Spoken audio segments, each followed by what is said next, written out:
কি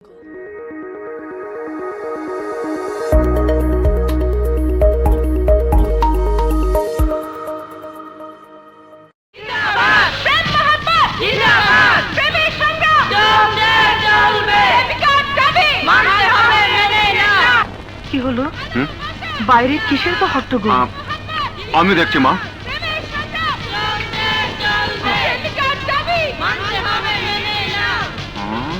দেশে কি কোনো প্রেমিকা আছে?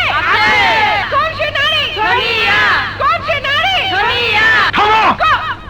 তোমার অনেক আর কি সহ্য করেছি, কিন্তু আর না। এটা ভদ্রলোকের বাড়ি, মিটিং মিছিল করার জায়গা এটা নয়। প্রেস ক্লাবের সামনে গিয়ে মিটিং মিছিল করো। সেখানে তো তুমি নেই, তাই এখানে থেকেই দাবি আদায় করতে চাই। বলো, তুমি আমার দাবি মেনে নিয়েছো কি না? না, মেনে নেওয়ার প্রশ্ন আসে না। তাহলে আমি এখান থেকে এক পাও নড়বো না। আজ তোমাকে আমার দাবি মেনে নিয়ে সবার সামনে বলতে হবে তুমি আমাকে ভালোবাসো। তোমাকে বলতে হবে আই লাভ ইউ সোনিয়া। আমি তোমাকে বিয়ে করব। যদি না বলো তাহলে আন্দোলন আরো জোরদার হবে। হাঙ্গার স্ট্রাইক করে মরে যাব। মরো মরো, যত তাড়াতাড়ি মরবে ততই আমার জন্য মঙ্গল। ঠিক আছে, তোমার ইচ্ছে আজ পূরণ হবে। তোরা যাও, তোরা যাও, যাও। এই যাও যাও তোমরা। আমি বসলাম। বসলেন? আচ্ছা, তুই এত পাষাণ কেন রে? মায়া মমতা বলতে কি তোর মনে কিছুই নেই? দেখছিস না ঝড় বৃষ্টি আসছে, তারপরেও তুই একরোখামি করছিস। যা যা, ওকে নিয়ে আয়। মা, এইসব আধুনিকা মেয়েদের আমি ভালো করে চিনি। প্রথমে ছলনা করে তোমার মন জয় করবে, তারপর তোমাকে রাজি করিয়ে আমাকে বিয়ে করে ঘরে উঠবে। তারপর একদিন তোমার মাথার উপর বসে মশলা পিষবে, তোমাকে দিয়ে কাজ করিয়ে রাজরানীর মতো বসে বসে খাবে। যখন এর প্রতিবাদ করবে তখনই তোমাদের কাছ থেকে আমাকে আলাদা করে নিয়ে নিজে রাজপ্রাসাদ ভাড়া করবে। আচ্ছা আচ্ছা, সে পরে দেখা যাবে। এখন ওর দাবি মেনে নিয়ে অন্তত এই যাত্রা আন্দোলন বন্ধ কর। তা না হলে বৃষ্টিতে ভিজে মেয়েটা অসুস্থ হয়ে পড়বে। হ্যাঁ ভাইয়া, তোমার যদি লজ্জা করে তাহলে আমি গিয়ে বলে আসি তুমি তার দাবি মেনে নিয়েছো। চুপ, তুই বেশি কথা বলিস। মা, ঘরে চলো। চলো না, চলো চলো চলো। হ্যাঁ চলো।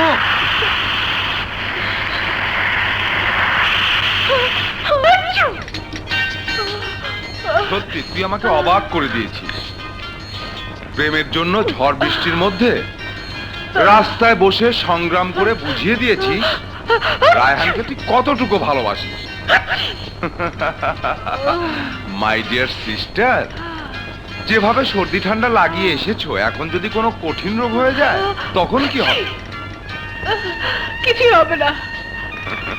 আচ্ছা ভাইয়া, রায়হানকে তো তুমি ভালো করে চেনো, সত্যি করে বলো তো ওকে তোমার কেমন লাগে? খুব খারাপ, এমন খারাপ যে ওর গোটা পরিবারটাকে আমি পছন্দ করি। আমি জেনে খুব খুশি হয়েছি রায়হানের মতো ছেলেকে তুই জীবন সঙ্গী করার জন্য সিলেক্ট করেছিস। ওয়াও, থ্যাংক ইউ ভাইয়া, তুমি খুব ভালো। ভালো হবে না মন্দ হবে সব আমরা বুঝবো, তুই অমত করিস না দোষ। হ্যাঁ রাজু ভাই, আমরা অনেক ভেবে সিদ্ধান্ত নিয়েছি। টনির সাথে প্রতিদ্বন্দ্বিতা করার জন্য একমাত্র তুমি উপযুক্ত প্রার্থী। রাজু, এই শিক্ষাঙ্গন আজ সন্ত্রাসীদের আক্রা হয়ে আছে। কিছু রাজনৈতিক নেতারা তাদের স্বার্থ সিদ্ধির জন্য আমাদের মতো অসহায় ছাত্রদেরকে জিম্মি করে রেখেছে।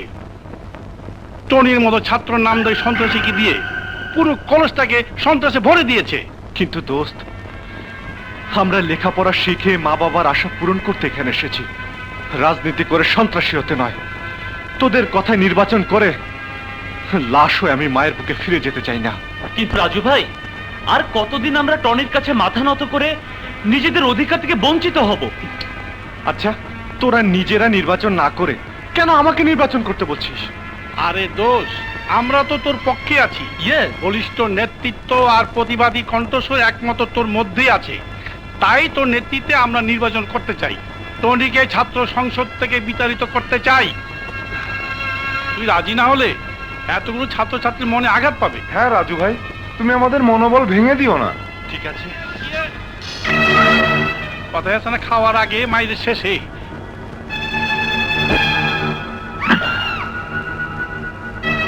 অতীতে টনির প্রতিদ্বন্দ্বী হয়ে যারা এই নির্বাচন করেছে তাদের কপালে শনির দশা লেখা হয়েছে। তাই জানে বাঁচতে চাইলে তুই সেই ভুল করিস না। টনি দেখ, আমাকে মৃত্যুর হুমকি দেখিয়ে কোনো লাভ হবে না। বিনা প্রতিদ্বন্দ্বিতা এতদিন তুই এই কলেজ ছাত্র সংসদকে জিম্মি করে রেখেছিলি। এবার তোকে প্রতিদ্বন্দ্বিতা করতে হবে। কে করবে? তুই? তাহলে এই মুহূর্তে তোর কপালে শনি নেমে আসবে। টনি, কোন সন্ত্রাসী ঘটনার জন্ম দেওয়ার চেষ্টা করলে তোমার সন্ত্রাসী হাত ভেঙে দেওয়ার ব্যবস্থা করব।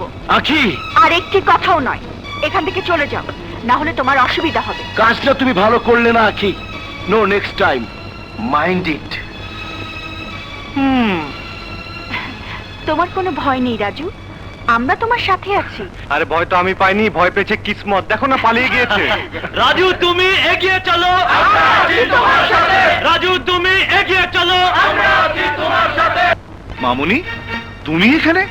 হ্যাঁ, তোমাদের সন্ত্রাসী কর্মকাণ্ডের ভয় এতদিন কেউ এই টনির বিরুদ্ধে নির্বাচন করার সাহস করেনি। এবার ওর সাথে যে প্রতিদ্বন্দ্বিতা করবে তার পক্ষে আমি আছি। টনির মতো বখাটের ছাত্রদের কলেজ সংসদ থেকে বিতাড়িত করবই, কথাটা মনে রেখো। আঙ্কেল, আখি যেহেতু রাজুর পক্ষ নিয়েছে সেহেতু বিনা প্রতিদ্বন্দ্বিতায় এবার আমি নির্বাচিত হতে পারবো না। তাই বলছিলাম নির্বাচনের আগেই ওই শালার রাজুর কপালে শনির রেখাটা এঁকে দেই। কষ্ট পাইলাম। এখনই এত ধৈর্য হারা হলে তো চলবে না টনি। তোমার তো জানা আছে নির্বাচন করতে অনেকেরই মন চায়, তাই হয় মিষ্টি কথায়, না হয় চকচকে টাকায়। তাতেও যদি না পোষায় তাহলে ঠুস করা যন্ত্র দিয়ে মন্ত্র পড়া দিতে হয়। টনির পথে যে বাধা হয়ে দাঁড়ায় তার কপালে শনি আছে। শনি, বল কত টাকা পেলে তুই আমার প্রতিদ্বন্দ্বী থেকে সরে দাঁড়াবি? আমাকে কেনার মতো টাকা এখনো ছাপা হয়নি টনি। আর যা ছাপা হয়েছে তা দিয়ে তোর মতো টনিকে কেনা যায়, আমাকে নয়। কথায় আছে না, সদা সত্য কথা বলিবি। দোস্ত আমার ঠিক তাই বলেছে। শোন রাজু, আমার কথা মেনে নে, তা না হলে তোর শরীরে রক্ত দিয়ে টাকা ছাপাবো। আরে ফাঁকা করে দিব নির্বাচনের ময়দান, এটা টনির চ্যালেঞ্জ। আর আমি বসে বসে আঙ্গুল চুষবো, তাই না? শুনে রাখ টনি, নির্বাচনকে কেন্দ্র করে যদি রাজুর শরীর থেকে এক ফোঁটা রক্ত ঝরে তাহলে শত রাজুর জন্ম হবে, আর রক্তের বন্যা বয়ে যাবে কলেজে।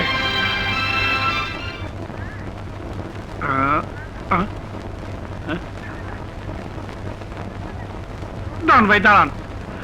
এই নিন টাকা, আপনার টিকিটটা আমাকে দিন। কেন? কাউন্টারে তো টিকিট আছেই, ওখান থেকে কিনে নিন। তাহলে তো আমার স্ত্রীর পাশে আমি বসতে পারবো না। মানে? আপনার আগের টিকিটটা আমার স্ত্রী কিনেছে, আপনার পরের টিকিট আমি কিনলে কি আমার স্ত্রীর পাশে বসতে পারবো? না পারলে আমার কি?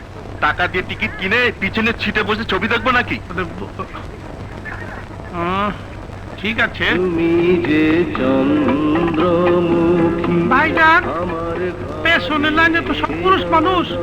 আপনি যদি দয়া করে সিটটা ছেড়ে দিয়া আমার সিটে গিয়ে বসেন, তাহলে মেয়ে মানুষের পাশে বসতে পারি। উনি ঠিকই বলেছেন, প্লিজ আপনি ওনার সিটে বসুন। হ্যাঁ হ্যাঁ, এখানেই বেশ ভালো ছিলাম। তা খালাম্মা একা আসেন কেন? খালুকে সঙ্গে নিয়ে আসতে পারেন না? উনি মরে গেছেন। শালার টিকিটটাই কোপা।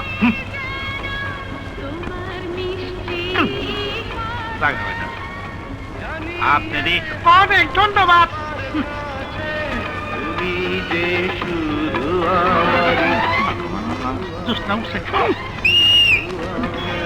আগো মাগো, কি সুন্দর দৃশ্য গো, কলজাটা ছিঁড়ে গেল। কি, প্লিজ চুপচাপ বসে ছবি দেখুন।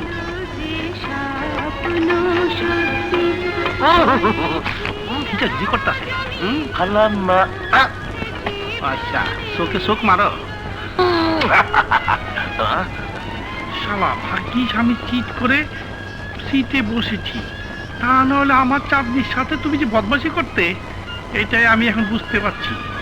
এই অবস্থা আমি তো তোমাকে কিছু করতে পারবো না, তবে চাঁদনিকে দিয়েই তোমাকে আমি দুটা পিঠা করাচ্ছি।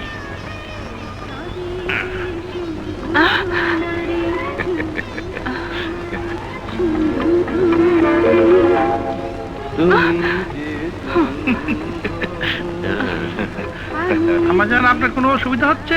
No problem. খুব ভালো ছবি। বদমাশি করার জায়গা পাও? দাঁড়াও, দেখাচ্ছি মজা। হ্যাঁ, কি হয়েছে? পিছন থেকে আমার চুল ধরে টান দিয়েছে। কি বদমাশ। বদমাশি করার জায়গা পাওনি? হ্যাঁ? ভাই,